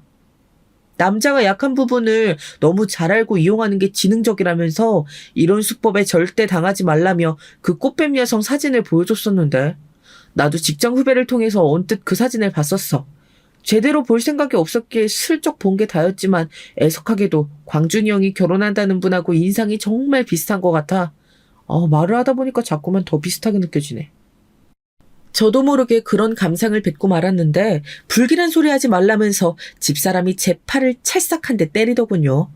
그거 한 대 맞고 제가 정신을 차렸어요.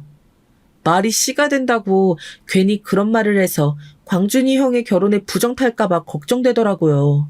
원래 결혼 같은 대소사를 앞두면 뭐든 주의해야 하는 법이었으니까요. 주둥이 잘 닫고 쓸데없는 생각 안 하고 딱 이렇게 지내려고 했는데 앞불싸 제가 엄청난 기억을 떠올려버리고 만 것입니다. 때는 제가 결혼하고 나서 큰맘 먹고 차를 새로 하나 뽑은 후였어요. 차종은 언급을 안 하겠습니다. 네이버 카페에서 2차종의 차주들이 모여서 활동을 하고 있었는데 저도 가입을 해서 참여를 했죠. 그랬더니 회원들이 만남을 갖는 소위 정모라는 것에 제가 참석을 하게 되었어요. 차 끌고 현장에 처음 나가봤던 제가 깜짝 놀랐죠. 저하고 같은 고등학교를 나온 회원이 한 명 있었던 거예요.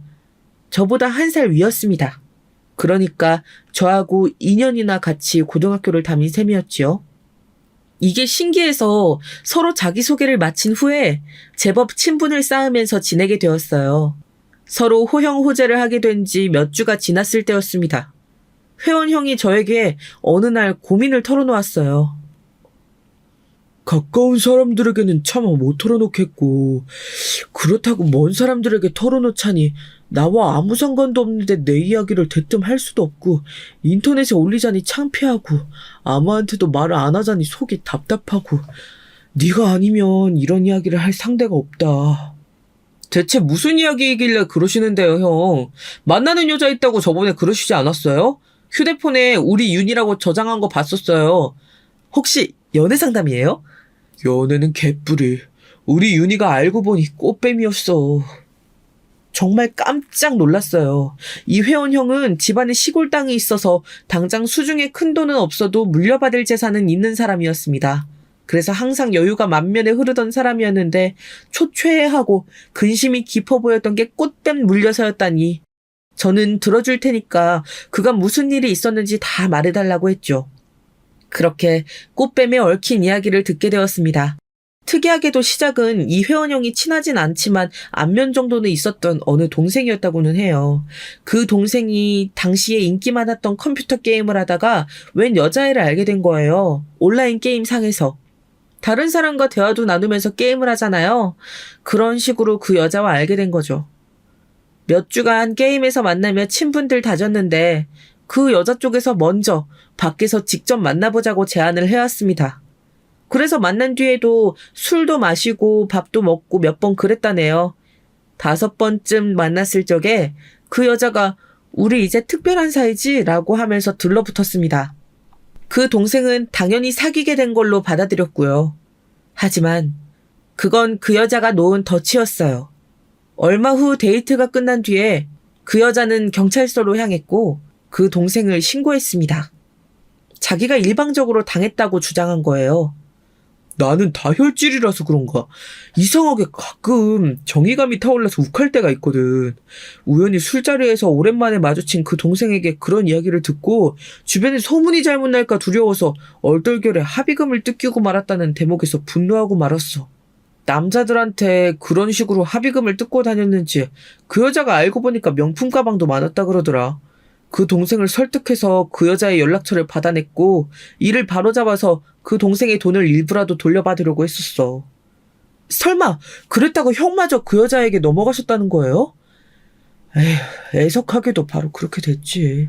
나도 지금 생각하면 뭐에 홀린 기분이야. 그 여자는 나에게 억울함을 호소했어. 자기는 절대 꽃뱀 아니고 그 동생이 자기한테 유리한 대로 지인들에게 말을 하는 것뿐이니까 내가 자기를 믿어줘야 한다고 하더라. 그 여자의 2차 작업이 이어졌던 거예요. 그 여자는 자기가 오히려 그 동생 때문에 정신적 피해를 입었다고 주장하면서 정신과를 다니고 싶은 거 주변 시선 의식해서 참고 있는 거라고 했죠. 가지고 있는 명품도 죄다 짝퉁이고 어디 가서 기죽기 싫어서 짝퉁이라도 구입하는 거라며 회원형 앞에서 눈물을 보였어요. 실상은 돈이 없어요. 미치겠어요. 가족들한테 다 뜯겼어요. 제 주변에는요, 제 피를 빨아먹는 거머리들만 널렸어요. 그런데 제가 거머리 같은 꽃뱀 취급을 받으니까 죽고만 싶네요. 혀 깨물고 죽을까도 싶었는데 인터넷에 찾아보니까 혀를 깨물어도 사람은 안 죽는다네요.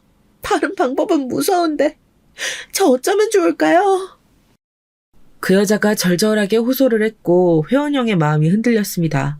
뭔가 오해가 있었던 것 같다면서 꽃뱀으로 몰아붙이고 그 동생의 돈을 돌려달라며 욕을 한 것도 사과를 한 채 회원형은 돌아섰죠. 하지만 거기서 끝이 아니었어요. 얼마 후 그 여자는 무척 급한 일이라고 하면서 회원형에게 연락을 해서 100만 원만 빌려달라고 했어요. 간절한 목소리를 외면하기 어려웠던 회원형은 그 돈을 빌려주었고 즉시 후회를 했습니다. 뭘 믿고 돈을 빌려줬을까 싶어서요. 하지만 의외로 그 여자는 갚기로 한 기한보다 이르게 돈을 갚았어요. 집에서 사채도 쓰고 난리도 아닌데 다달이 현금으로 갚아야 할 돈이 어마어마한데 100만 원 빌려주셔서 지난달은 간신히 넘겼어요. 감사해요. 고마워하는 그 여자의 모습을 보며 회원형은 생각했습니다. 아, 내가 사람을 정말 잘못 보고 오해를 한 거였구나. 그 후로는 믿음이 생긴 거였죠. 그 여자는 얼마 후 500만 원을 빌려달라고 했는데 이것 역시도 기한 내에 갚았어요. 신뢰가 생길 수밖에 없었던 거죠.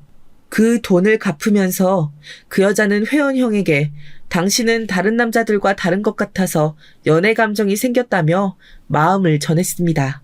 몇 주 뒤 그 여자는 정말 급한 일을 하며 3천만 원을 빌려달라고 했어요. 회원형은 고민 않고 빌려주었죠. 그런데 기한이 되어서도 갚지 않아서 몇 번 물어봤다고 합니다. 언제 갚을 거냐고요. 그랬더니 그 여자는 어느 날 회원형에게 숙박업소에서 보자고 했어요. 그날따라 유혹적이었다네요. 그러더니 다음 날에 그 여자는 경찰서에 가서 일방적으로 당했다고 진술을 하며 회원형을 궁지로 몰아넣었습니다. 그때서야 감이 오더라. 내 3천만 원 안 갚고 나한테 합의금 뜯어내는 상황을 만들어서 그걸로 해결하려고 했던 거야. 절대 그렇게 해줄 생각 없었고 무고죄로 그 여자를 끝장내려고 했어. 근데 문제는 평판이었지. 너도 알겠지만 내가 집에서 차려준 학원을 운영 중이잖아. 그 악랄한 꽃뱀년이 그러더라. 자기는 잃을 것 없지만 나는 잃을 것 투성이니까 신중하게 선택하라고. 소문 잘못 나서 학원 망하는 꼴 보고 싶냐고. 그 소리 듣고 내가 피눈물 흘리면서 합의금을 건넬 수밖에 없었던 거야. 듣기만 해도 속이 갑갑해지더라고요. 회원형은 스스로에게 자괴감이 들고 수치스러워서 미칠 것 같다고 그랬습니다. 이야기를 쭉 들으면서 저는 너무나도 화가 났고 회원형이 마지막으로 그 여자를 대면한 일이 있다고 하길래 저도 함께 그 자리에 자진해서 나갔어요. 장소는 다른 아닌 경찰서였죠. 사건을 매듭짓고 나서 두 사람이 나오길래 앞에서 기다리고 있던 제가 그 여자를 쏘아봤습니다. 그 여자는 나오자마자 통화 중이었는데 정말 황당하게도 자기가 예전에 어떤 남자한테 작업공사 치다가 부주의하게 임신이 되어버리는 바람에 짜증이 났던 일화를 얘기하고 있었어요. 꽃뱀집 타다가 임신까지 했었고 망설임 없이 뱃속의 생명을 버렸던 것입니다. 기가 막히더군요. 통화를 끝낸 그 여자를 향해 제가 일침을 날렸죠. 양심적으로 그렇게 악랄한 거짓 인생을 살지 마십시다. 그러다 천벌받고 피눈물 흘릴 겁니다. 이건 또 뭐야? 별 가짜 낸게 등장해서 저주를 날리네?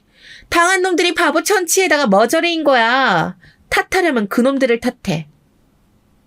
그러면서 그 여자는 회원형을 보며 비웃었고 제가 주먹을 불끈 쥐자 심지어는 제 발치에 침을 퇴 뱉기까지 했습니다. 깔깔 웃으면서 돌아선 그 여자는 가운데 손가락을 들어 보였습니다. 손가락으로 욕을 날리면서 간 것이었죠. 인성 수준 한번 더럽더군요. 전의를 상실하고 기가 죽은 회원형을 제가 열심히 달랬었네요. 아무튼 이런 엄청난 경험을 예전에 한 바 있었는데 가만 보니까 이 꽃뱀하고 직장 후배의 지인이 겪은 꽃뱀의 사진하고 너무 비슷한 것 같았다는 느낌이 드는 거예요. 하필 이런 회상을 광준이 형의 청첩장을 보고 난 뒤에 한 거여서 더욱 불길했죠. 저는 에이 설마 아닐 거야 하고 생각하며 불길함을 잠재웠어요. 그리고 시간이 흘러 광준이 형의 결혼식 참석을 코앞에 두고 저는 다급한 연락을 받게 되었습니다. 광준이 형이 무척 곤란한 음성으로 그러더라고요. 사회를 보기로 한 자기 지인이 교통사고를 당해서 지금 입원을 했다는 것입니다. 이게 웬 날벼락인가 싶어서 세상에 어쩜 좋나요? 라는 말만 하고 있던 저는 광준의 형의 다음 말을 듣고 깜짝 놀라고 말았습니다. 저요? 제가요? 저에게 형 결혼식 사회를 보라는 말이에요? 형, 제가 어떻게 그래요? 너 임마, 네가 거의 결혼식 사회를 벌써 몇 번이나 봤다는 걸 설마 내가 모를까 봐서? 결혼식 사회 의뢰도 들어왔었다지. 임기응변도 원체 좋은 너라면 분명히 잘해줄 것 같다. 내가 지금 마땅히 부탁할 사람이 없어서 그래. 제가 결혼식 사회자를 어쩌다 보니 꽤 해보기는 했는데요. 이렇게 갑자기 하라고 하시면 제가 뭔 수로 그걸 해내겠어요. 저는 그냥 기쁜 마음으로 가서 축하해드릴 생각밖에 없었다고요. 야, 네가 날 모르냐? 나 한다면 하는 씀씀이야. 네가 사회 맡아주면 내가 제대로 보답하마. 섭섭하지 않도록 통 크게 쏠게. 고작 이틀 뒤가 결혼식이었습니다. 마음의 준비도 하지 못할 짧은 시간이었어요. 하지만 통 크게 쏜다는 광준이 형의 호언장담에 제가 눈이 좀 돌아가고 말았습니다. 솔깃하더라고요. 집사람에게 의견을 구했더니 저하고 같은 생각이었습니다. 이왕 상황이 이렇게 되어서 제안을 받았으면 통 큰 보답이나 받는 게 낫다고 하더라고요. 집사람은 그 시기에 배가 자꾸 뭉친다고 하면서 힘들어했기에 차마 같이 데려갈 엄두가 안 났습니다. 그래서 제가 혼자 가야 하는 상황이었어요. 저는 응원을 해주는 집사람을 향해 사회 잘 보고 돌아와서 한우 소고기 사주겠다고 그랬습니다. 광준이 형은 분명히 제대로 보답을 해줄 위인이었으니까요. 제가 사회자 역할을 수락하자 광준이 형은 한시름 놓았다는 듯이 안심하는 투로 무척 고마워했습니다. 도움이 됐다는 생각이 들어서 저는 벌써 보람되었죠. 대망의 결혼식 당일, 저는 기세 좋게 출발할 작정이었어요. 하지만 아침 새벽부터 집사람이 팔다리가 저리고 속이 안 좋다고 끙끙 앓는 바람에 제가 곁을 한참 지켜주다가 상태 안정된 걸 보고 나서 출발할 수밖에 없었습니다. 여유롭게 일찍 출발하려다가 조금 늦어진 것뿐이니까 정시 출발이나 다름없지. 도착하는 것에는 전혀 지장이 없을 거야. 그렇게 생각하며 고속도로에 진입을 했건만 이게 웬일인가요? 주말이라서 차량이 많은 것부터 살짝 불안했는데 연달아 사고가 나더라고요. 그것도 하필이면 터널 부근에서 자꾸 사고가 나는 바람에 도로가 꽁꽁 묶였습니다. 제 속이 바짝 타들어갔죠.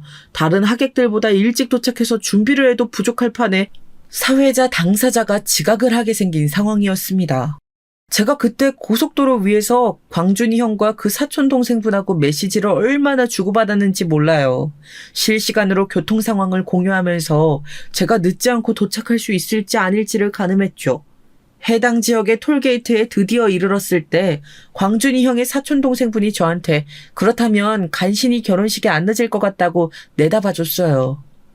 거기에 사는 사람이 하는 소리니까 저는 반신반의하면서도 엑셀을 밟았습니다. 그랬더니 정말로 진짜 딱 맞게 도착을 하더라고요. 아주 간발의 차로 지각을 면했습니다. 도착하자마자 광준이 형부터 끌어안았어요. 어찌나 반갑던지요. 와줬구나! 야, 고맙다 임마. 네가 내 은인이다. 간밤에 돌아가신 외할아버지께서 꿈에 나오신 거야.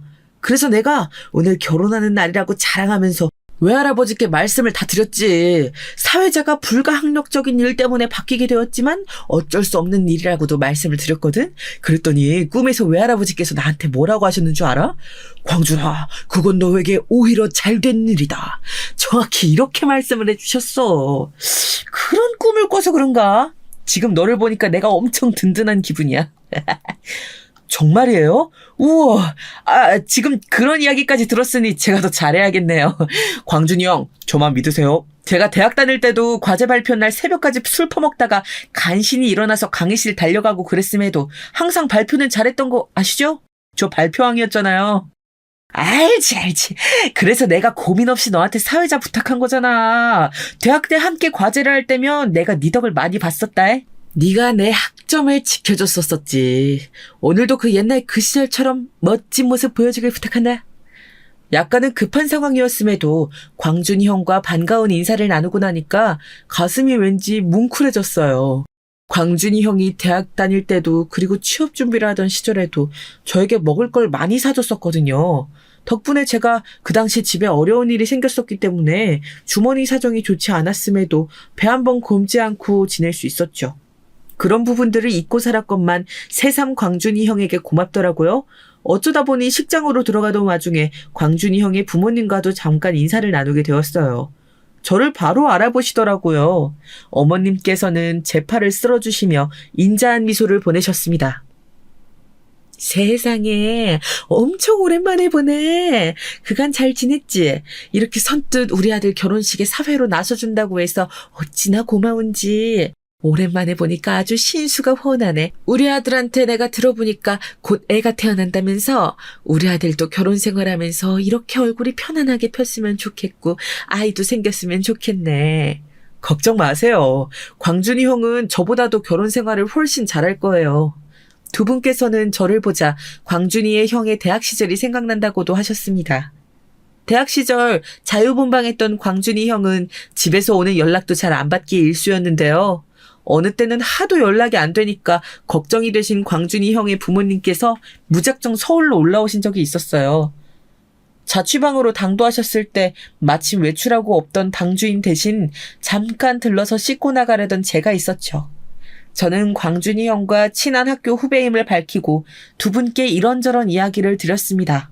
두 분께서는 왠지 저와 대화를 이어가시면서 점점 안심이 된다는 얼굴을 하셨더랬죠. 그러시더니 그 이후로는 종종 저에게 연락을 주시기도 했었어요. 광준이 형이 연락이 안 될 때마다 저에게 대신 안부를 물어보셨고요. 돌아보니 다 추억이었죠. 새삼 소중한 인연인 것 같다는 생각을 하면서 저는 사회자석에 자리를 잡았습니다. 그때 조금 느꼈어요. 적당한 소란이 끊임없이 일고 있는 신랑 측에 비해서 신부 측은 하객석이 유난히 조용하더라고요. 그러다가 제가 정말 우연히 황당한 사실을 알게 되었습니다. 품 안에서 볼펜을 꺼내다가 그걸 멀리 떨어뜨리는 바람에 얼른 주우려고 움직였는데 마침 신부 측 하객석이었거든요.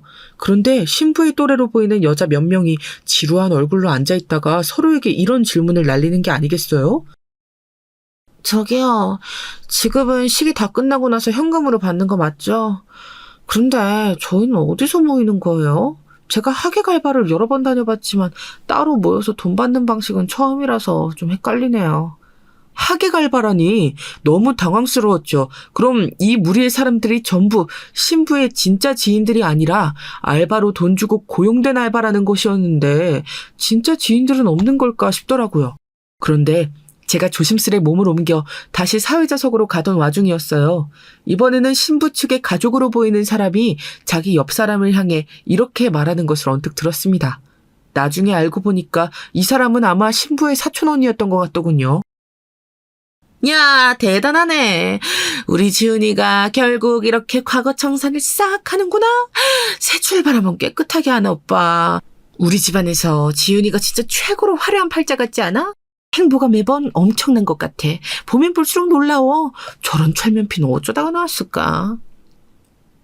왠지 흘려듣기 어려운 발언이었어요. 제가 얼마나 속으로 당황했던지 모릅니다. 괜히 결혼식 전에 그런 이야기를 들어버린 것 같아서 스스로를 원망하며 얼른 정신을 다잡았죠. 광준이 형의 결혼식을 제가 정신 빼놓고 있다가 망칠 생각은 추호도 없었으니까요. 상념을 뒤로 날린 채 저는 정확한 발음으로 사회를 보기 시작했죠. 저의 진행에 맞춰서 광준이 형이 늠름한 모습으로 신랑 입장을 했을 때 뿌듯한 마음이 들었어요. 정말 멋진 순간이라는 생각이 들었습니다. 그리고 이윽고 단연 결혼식의 하이라이트 중 하나라고 할 수 있는 신부 입장이 있었습니다. 음악이 크게 울려 퍼지고 모든 하객들이 작게 박수를 치기 시작했고 그런 축하를 받으며 아름다운 신부가 입장을 하였어요. 저는 자기 부친의 손을 잡고 걸어오는 오늘의 주인공을 바라보았습니다. 그리고 순백의 웨딩드레스를 입은 신부를 정확히 바라본 순간 별안간 머릿속에 전구가 번뜩 켜졌어요. 결혼식이라서 머리를 저렇게 하고 화장을 저렇게 해서 그렇지 내가 정확히 저런 인상을 과거에 분명히 봤었잖아. 그 인상과 동일 인물 아닌가? 잠깐만. 이제 보니까 신부 이름이 성지윤이었어. 윤이라는 끝자를 애칭으로 윤이라고 한다면 제가 그런 추론으로 소스라치고 있을 때 살짝 시선을 아래로 두며 조심스럽게 걸어오고 있던 신부가 고개를 똑바로 위로 들면서 은은한 미소를 지어 보였습니다. 그러자마자 저는 온몸에 소름이 돋았죠. 신랑에게로 가까워지고 있는 신부의 발걸음, 그리고 아무것도 모르는 채로 설레고 벅찬 얼굴을 한 신랑 광준이 형의 얼굴. 이것을 차례대로 멍하니 쳐다본 제가 손으로 마이크를 꽉 잡은 채 외치고 말았습니다. 잠시만요! 이 결혼 지금 이대로 진행되어서는 안 됩니다. 커다란 문제가 있습니다. 그러자 축하로 들떠있던 예식장이 벼랑간 찬물을 맞은 듯 분위기가 싸하게 식었어요.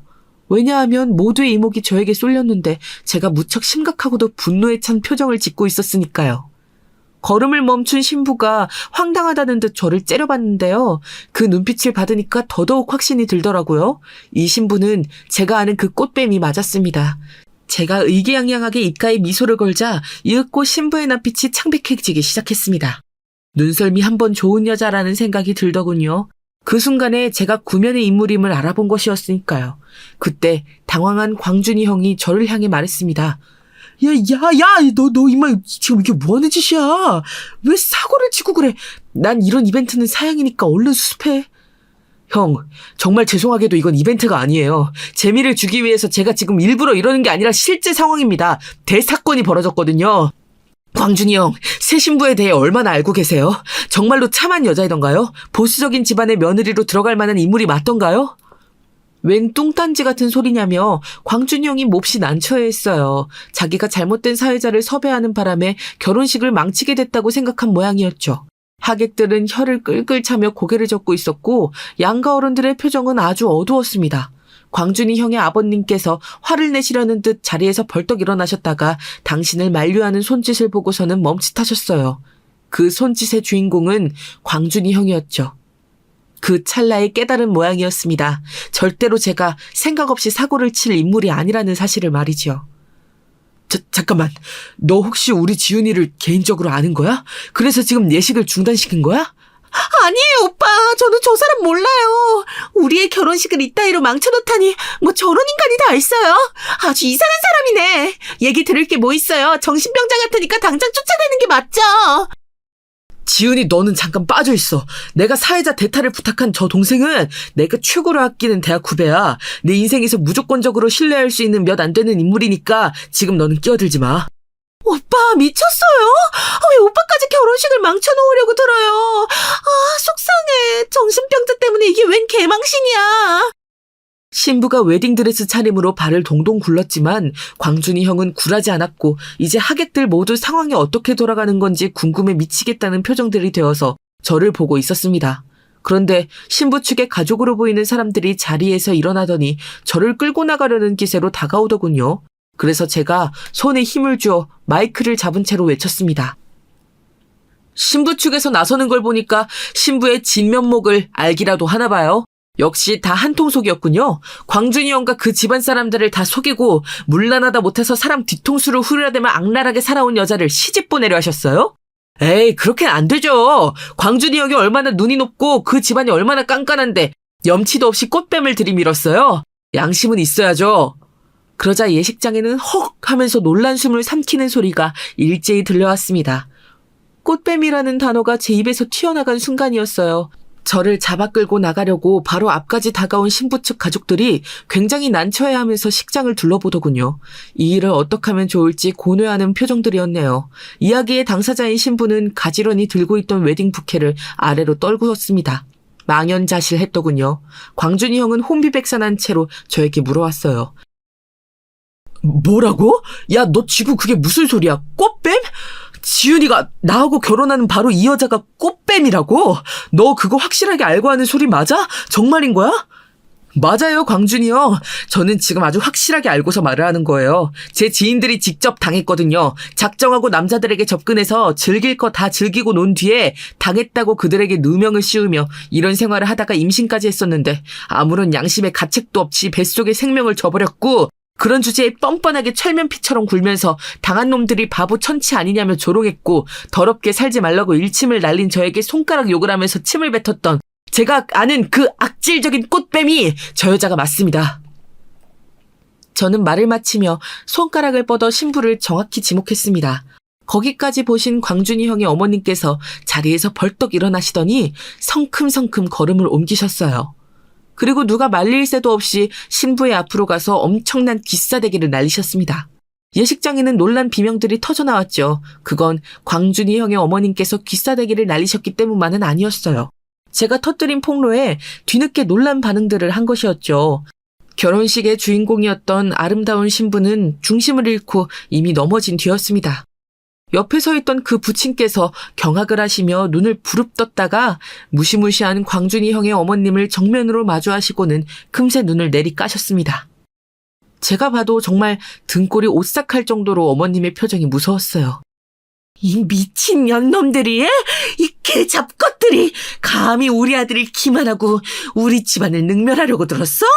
어디서 굴러 들어왔는지 모를 이 개뼈다귀 같아서 안 그래도 처음부터 마음에 안 들었었는데 이런 추잡하고 더럽고 역겨운 과거를 달고 있었단 말이야? 어머님, 우선 진정하세요. 뭔가 오해가 있습니다. 지금 저 사람 말만 믿고 이러시는 거 너무 성급하신 거예요. 제 이야기도 좀 들어보세요. 누가 네 어머님이야? 죽고 싶어? 너 방금 네 입으로 오해라고 했니? 만약에 오해가 아닌 걸로 밝혀지면 내가 네 멱을 따블해도 될까? 너 목숨 걸고서 그 오해라는 말을 지킬 수 있어? 네? 목숨이요? 어머님, 갑자기 말씀을 왜 그렇게 무섭게 하세요? 어쨌거나 이건 다 오해예요. 이미 결혼식은 망쳐진 것 같지만 보는 눈들이 많으니까 우선은 정리하고 나서 차분한 상태에서 대화를 나눴으면 해요. 눈매 착하게 뜨고 호소하면서도 배짱 부리며 나를 어머님이라고 또 부르는 걸 보니 너 진짜 만만치 않은 여자 맞구나. 우리 아들과 절친한 대학 후배가 대체 무슨 오해가 있어야 너를 꽃뱀이라고 부를까?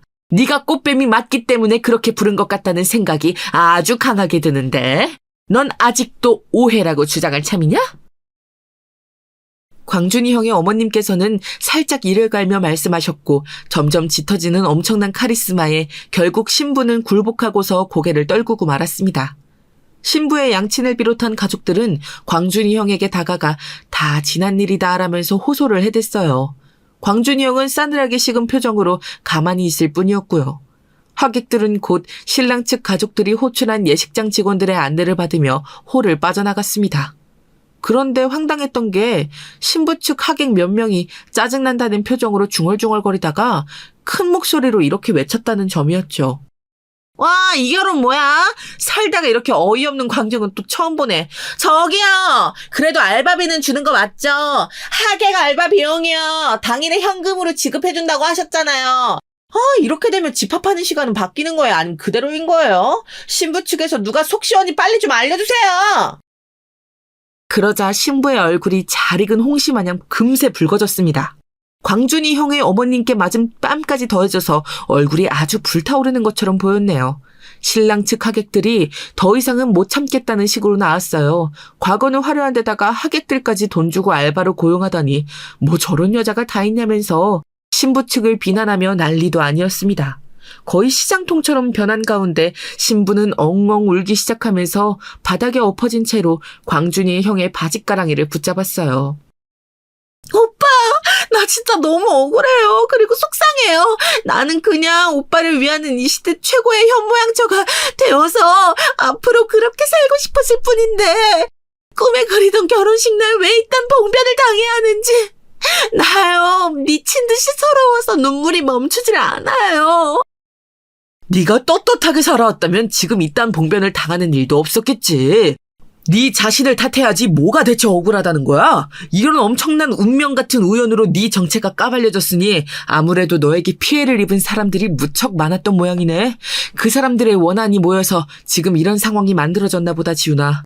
더 이상 나는 너에게 할 말이 없다. 내 인생에서 부디 흔적도 없이 사라져줘라. 내가 바라는 건 그것뿐이야. 안 돼! 이럴 수는 없어. 결혼해서 안정적으로 편안하게 살 곳만 그리면서 오늘을 손꼽아 기다려왔는데 이건 말도 안 돼. 오빠 가지 마요. 날 이렇게 두고 가면 안 돼요. 그럼 난 이제 앞으로 어떡하라고요. 신부가 처절하게 울부짖었지만 광준이 형은 단호하게 뒤도 돌아보지 않았습니다. 그리고 저에게 눈짓을 보냈죠. 저는 알아듣고서 즉시 고개를 끄덕여준 뒤 광준이 형과 함께 출입구로 향했습니다.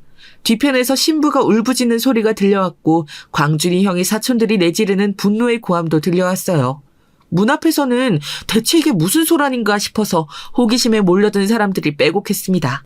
인파를 뚫고서 저는 광준이 형과 그곳을 빠져나온 뒤 예식장과 아주 가까운 국밥집으로 갔어요. 광준이 형은 넋이 나가서 멍한 얼굴이었고 제가 주문을 넣고 수저와 젓가락을 세팅하고 컵에 물을 따르고 소주가 먼저 나오자 광준이 형의 잔부터 채워주고 이렇게 했더니 광준이 형이 비로소 눈빛이 돌아와서는 피식 웃으며 소주잔을 비우더군요. 달지 않고 쓰다. 세상에 뭐 이런 일이 다 있냐. 실감이 안 난다. 대체 지금 무슨 일이 벌어진 거야? 거기에 더 있다가는 머리가 깨질 것 같아서 도망치듯 너하고 나와버렸네. 아직도 거기는 정리가 안 돼서 다들 언쟁 중이겠지. 누구보다 정숙하다 못해서 수줍어 보이기까지 했던 여자가 꽃뱀이었다니. 상상도 못한 과거를 지니고 있었다니. 그대로 결혼했으면 어땠을지 상상만 해도 정신이 아득해진다. 야 임마, 너 진짜 고맙다. 내 인생의 은인이야. 네가 내 결혼식에 와준 것, 사회를 보는 바람에 모두한테 그 여자의 정체를 까발리고 외칠 수 있었던 것, 전부 기적 같아. 만약에 형이 제 입장이었어도 똑같이 했을 거예요. 형의 불행부터 막아야 한다는 생각만 앞섰고 그래서 이것저것 잴 것 없이 그냥 내질러 버렸어요. 저는 제가 알고 있는 꽃뱀의 정체를 까발린 것뿐이지만 형은 결혼 상대를 잃은 셈이잖아요. 괜찮아요? 괜찮지 않아. 믿었기 때문에 평생을 약속하려고 했던 사람한테 속았는데 내가 어떻게 괜찮겠냐. 지금 하도 뒤통수가 얼얼해서 한동안 똑바로 누워서는 잠도 못 잘 것 같아. 옆으로 누워서 자야지. 부모님께도 죄송하고 친척들에겐 너무 창피하고 진짜 미칠 것 같다. 그래도 속아서 결혼하는 것보단 100배, 1000배, 10,000배 낫다고 생각해. 돌아가신 외할아버지께서 꿈에 나와 말씀하셨던 게 이게 아닐까 싶어. 네가 나를 도와줄 걸 내다보신 거지. 제가 꽃뱀 신부의 정체를 폭로하려고 했을 때 광준이 형이 무조건적으로 저를 신뢰한다고 하면서 제 이야기부터 들어보려고 했던 것은 사실 간밤에 외할아버지 꿈이 머릿속을 스쳐갔기 때문이라고 했어요. 본능적으로 제가 자기에게 도움이 되는 행각을 벌이는 중이라는 직감이 들었다고 합니다. 저는 미신을 안 믿고 살아온 사람이었건만 곱씹을수록 이건 참 신기하다고 생각을 해요. 그 자리에서 소주 2병을 같이 나눠 마시며 저희 두 사람이 이런저런 대화를 나누는 동안 예식장은 정리가 되고 있었습니다. 결혼이 진심이기는 했는지 신부 측 사람들은 전부 아쉽다, 분하다는 감상을 뱉으며 자리를 떴다고 하더군요. 광준이 형의 부모님을 비롯한 분들이 다들 저에게 고맙다고 인사를 해오셨어요. 그런 흠 따위 전혀 없는 신부라고 생각을 했기 때문에 결혼을 허락하고 축하했던 것이라면서 절대 꽃뱀은 받아들일 수 없다고들 하시더군요. 그렇게 결혼은 완전히 파토가 났습니다만 그것으로 끝이 아니었죠. 결혼식에 들어간 각종 비용, 신혼여행 위약금, 신혼집 혼수 등등 신랑 측에서 전부 모든 손해 청구를 신부 측에게 했습니다. 사기를 친 것이라며 고소하겠다는 이야기까지 나왔던 것으로 알고 있어요. 광준이 형의 부모님 결코 보통 분들은 아니신지라 손해비용을 결국 다 받아내셨답니다. 부끄럽지만 저도 이때 한몫을 받았네요. 저는 한사코 거절했으나 광준이 형이 나를 위해서 받아달라고 하는 바람에 받고 말았고 그걸로 저희 집 사람의 산후조리를 아주 럭셔리하게 시켜줬네요. 나중에 들은 후문인데 결혼이 날아간 것에 상심한 꽃뱀은 주변의 시선을 의식하며 두문분출하면서 한동안 조용히 살다가 재벌은 남 못 주는지 어떤 남자에게 접근해서 또 악랄한 수법으로 돈을 뜯어내려고 했어요. 그랬다가 이번에는 된통 잘못 걸려서 오히려 무고죄로 본인이 당했답니다. 인과응보, 자업자득이죠. 광준이 형은 그 이후로 결혼을 안 하겠다고 선언했는데 희한하게 연애는 꾸준히 하면서 사는 중이에요. 대학 시절보다 더 행복하고 즐거운 얼굴로 지내고 있답니다.